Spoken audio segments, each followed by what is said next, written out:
जाके अंदर दासत्व, दीनता और दृढ़ता है। वल्लभ ने अपने पास कछु नहीं रखे, वो जो कछु होते वो सब वैष्णवन को दे दिए।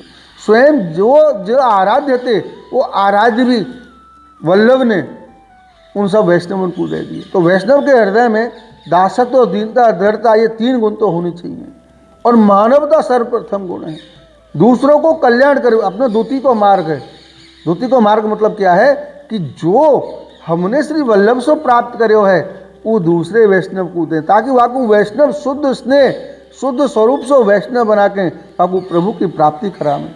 वल्लभ को जो लक्ष्य तो वो केवल एक ही लक्ष्य तो कि वाकू बिरज धाम पठा के ब्रज जन को संग करा के वाकू गोपी जन, स्वामी जी और ठाकुर जी के संग प्राप्त करानो है, निकुंज लीला में प्रवेश करानो। यही तो पुष्टि मार्ग है, दूसरा कोई मार्ग ही नहीं है। जो आज ढोंग बना रहा के ढोंग वाला मार्ग नहीं है, वो एक बात है। तो वो प्रेत अब तो वैष्णव सु निवेदन कर रहे हो हैं कि मुझको आप सत्संग को जो फल है वाकू फल को मुझको दे दो।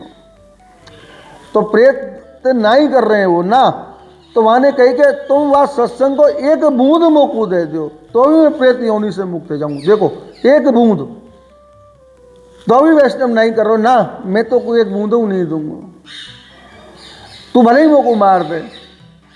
फिर वह वैष्णव से वो प्रेत निवेदन कर रहे हो कि वह सत्संग की जो बूंद है, एक बूंद, तुमने तो पूरा रस पियो है, वह सत्संग की एक बूंद को मुझको 100वां हिस्सा दे दो तो भी मैं प्रेत योनि से मुक्त हो जाऊंगा। तो वाला वैष्णव को दीनता आ गई। चलो जो महाप्रभु जी ने सबको कल्याण करो है, आज महाप्रभु जी ने श्री वल्लभ ने मुझको निमित्त बनायो, ठाकुर जी ने मुझको निमित्त बनायो है, तो वह वैष्णव ने सत्संग जो करके आए वाकई एक बूंद को 100वां हिस्सा दियो, वह बूंद को रस को पान करायो तो प्रेत वह प्रेत योनि से मुक्त है गयो।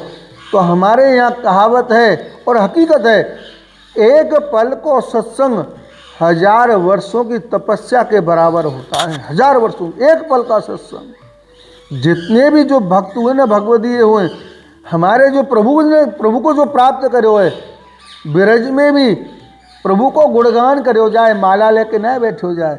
गोपीजन ब्रजजन जा रंग में, जा भाव में, उठते बैठते सोते जागते केवल और केवल प्रभु को गुणगान करते रहें, एक दूसरे से प्रभु की लीला को वर्णन करते रहें, एक दूसरे प्रभु की लीला को रसपान करते रहें। वही सत्संग के वाला वैष्णव। सत्संग को मतलब आप समझ गए होंगे। तो एक पल को सत्संग, सत्संग को मतलब सत्संग, 7 तत्व होते हैं, जामें 4 तत्व छोड़ने पड़ते हैं और 3 तत्व अपनाने पड़ते हैं। असमर्पित, अन्याश्रय, असदालाभ, दुसंग, ये तो त्याग करना पड़े। दासत्व, दीनता और दृढ़ता अपने हृदय में अपनाना पड़े। और सत्य मतलब प्रभु को संग। सत्य को यहाँ सत्य क्या मतलब है, केवल प्रिया प्रियतम को ही संग करें और प्रिया प्रियतम को ही रटन करें, वो सत्संग के भाव है। और जाने या सत्संग को रसपान कर लियो ना, फिर वाकू लौकिक अच्छो नहीं लगेगा। ये सत्संग की परिभाषा, ये सत्संग को फल है। जाकू सत्संग को फल प्राप्त है गए ना, वाकू प्रभु प्राप्त है गए, ये सत्संग को आनंद वाला। तो यह सत्संग को आनंद ले और जीवन को सफल बनाओ। जय श्री कृष्ण वाला वैष्णव, जय श्री कृष्ण।